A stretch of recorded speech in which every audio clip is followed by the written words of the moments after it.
Hey, Ando here from Happy Life Martial Arts. Welcome to the first lesson in your self-defense basics course. Now I know you might think the first lesson should be back there hitting the bags, but let me tell you a little secret about the martial arts. The physical fighting techniques are actually the easiest part. I mean, you already know how to hurt somebody, don't you?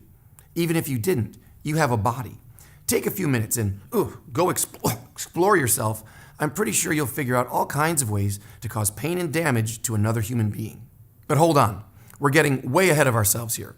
Before we talk about how to fight off bad guys, we should figure out how to avoid bad guys.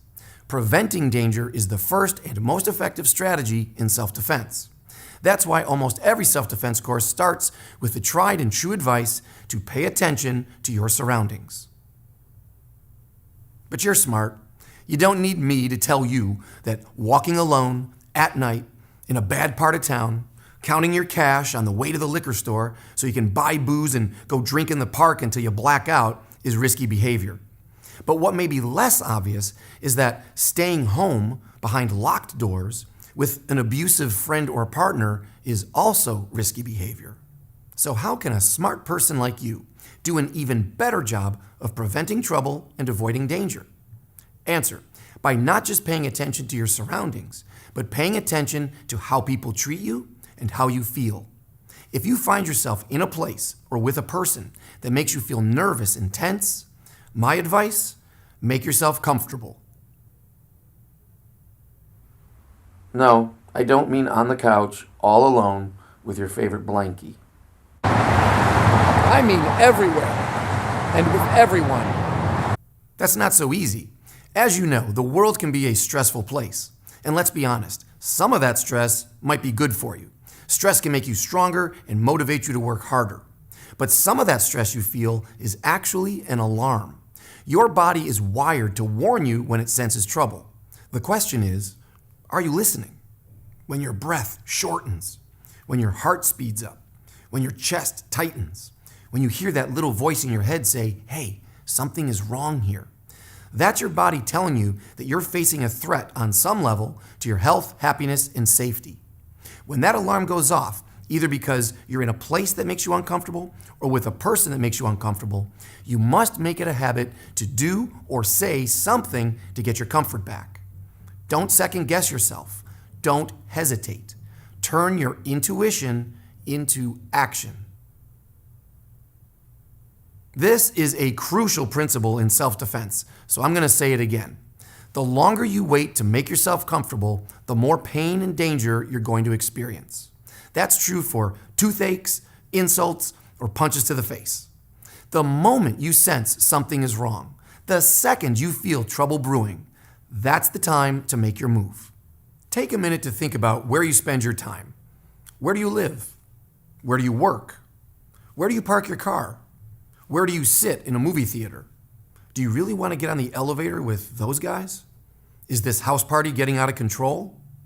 What are they doing with that goat? As a rule, don't put yourself in positions where you feel vulnerable. Cross the street, stand up, move your chair, leave the room, do whatever you have to do, but always place yourself in a position of power. Now think about how people treat you. Do your friends value your time? Does your partner respect your feelings? Do your coworkers appreciate your efforts? Does someone in your family keep sticking their thumb in your pie? Look, if someone is ignoring your feelings, or shouting down your opinion, or bullying you in any way, end that relationship.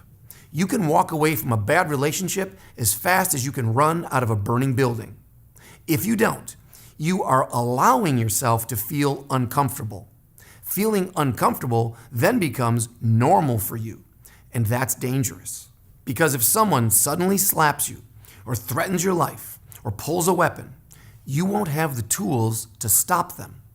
You've not only trained everyone in your life to treat you badly, you've trained yourself to do nothing about it. You must believe this. Whatever you allow into your life, you'll usually get more of it. If you let people insult you, then bad guys will find you and insult you. If you let people hurt you, then bad guys will find you and hurt you. If you keep putting yourself in positions where you feel weak and helpless, then you will become weak and helpless. But it doesn't have to be that way. You can change it.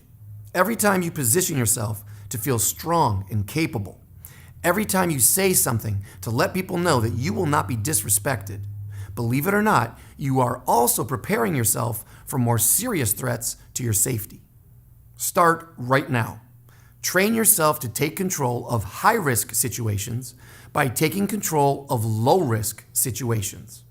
It took me a long time to figure this out, but everything you do, and I mean everything, is either building a habit that will improve your health, happiness, and safety, or is building a habit to damage your health, happiness, and safety. Like any muscle, decisive action and strong words must be exercised regularly. Of course, it's easy to talk about taking action and standing up for yourself, but doing it is something else. That's because there's a problem here. The problem is you, my friend, are a good, kind-hearted person. And good, kind-hearted people don't want to make trouble. They don't want to make anybody else feel uncomfortable, even if they're being hurt.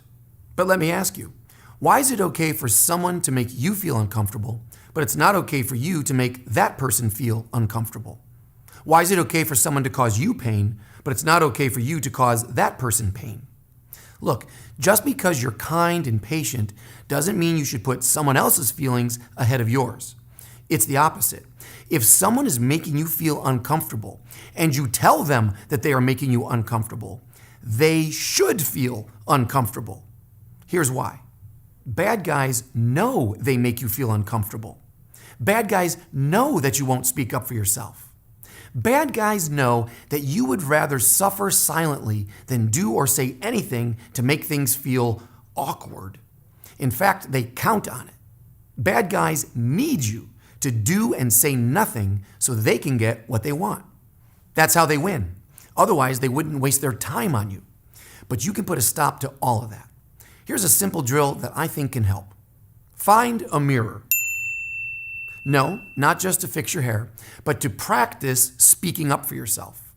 I know, it's going to feel weird at first, staring at yourself in the mirror. But think about it. If you can't express your feelings to yourself when you're alone and there's no pressure, then you probably won't be able to express your feelings to a bad guy when the pressure is high either. So practice this. Face the mirror with your whole body. Look yourself in the eye and say, "That's not okay with me. I want you to stop that right now." Back up. Put your thumb in my pie, and I'll put my thumb in your eye. You get the idea. Now, if you see yourself blinking too much or looking away or tipping your head or giggling, that's okay. Just try again. Practice until you feel the power behind your words. Because if you don't believe what you're saying, well, then no one else will either. I recommend practicing in the mirror every time you brush your teeth. It's funny how we all find time every day to fight off cavities, but we don't find time every day to practice fighting off bad guys. So put down the brush, take a breath, and say what you need to say. One important detail here. When you tell someone how you feel, when you speak up for yourself, the other person may argue, but they may also say nothing at all. You might suddenly find yourself trapped in an awkward moment of silence. Good job. Don't forget, the bad guys are trapped in that same awkward moment with you. You surprised them. You didn't act the way they expected you to. So don't be in a hurry to fill in that silence. And don't apologize. Definitely don't apologize. You didn't do anything wrong. They did. Apologizing is just like pulling a punch back. It takes away all the impact. Instead, stand strong and let your words sink in. If you have to repeat yourself, then say it again. I know it might seem a little odd to connect how you use your words with how you use your fists, but really, they're just different expressions of the same motives and emotions, which means if you can't defend yourself with your words when someone is insulting you to your face, how do you think you're going to be able to defend yourself with your fists when someone is punching you in the face? How can you speak up if you always practice being silent? How can you take action if you always practice doing nothing? How can you make yourself comfortable if you always let people make you uncomfortable? Make a pledge to yourself to be on guard against anyone who doesn't care about your comfort. Train everyone to understand what's okay and what's not okay when they deal with you. Just to be clear, I'm not saying that every time someone offends you, you should scream in their face or smash them over the head with your laptop. You may choose to do nothing. You may choose to say nothing. You may choose to just walk away and move on with your life. But that should be a choice, not a habit. As a fully empowered human being, you should never feel that you only have one option, meaning you always walk away or you always fight back. If you're watching this video, the odds are that you're a nice person. That means you don't have to practice being kind and patient and understanding. I'll bet you've already mastered those choices. What you need to work on is putting yourself in strong positions and speaking up for yourself to let people know how you expect to be treated. All right, let me wrap this up. By now, you should know that self-defense is a lot more than just putting on workout clothes and hitting the bag for an hour. Self-defense is a psychological and emotional journey. It's a slow process of building up an arsenal of empowering behavioral habits. If you truly want to maximize your safety all day, every day, then you need to practice good self-defense habits all day, every day. Practice turning your intuition into action. Make yourself as comfortable as you can, as quickly as you can, as often as you can. If you do that, I promise you, you will be headed towards a healthier, happier, and safer life. Wait, one more thought. The real test of self-defense is not a body count. It's a smile. I believe a smile is your greatest self-defense weapon. Wherever you go, whoever you're with, whatever you're doing, can you find a smile? If you're tense, if you're nervous, if you're anxious, your body is telling you that something is wrong, which means you are not in the optimal state to solve your problems and achieve your goals.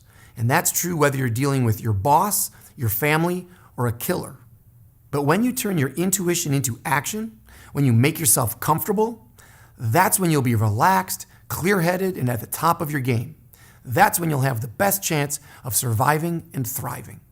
So, say what you need to say and do what you need to do until you can find your smile. And once you find it, don't let any place, anything, or anyone take it from you. I'll see you again in lesson number 2. Until then, let your smile be your shield and your sword. Keep fighting for a happy life.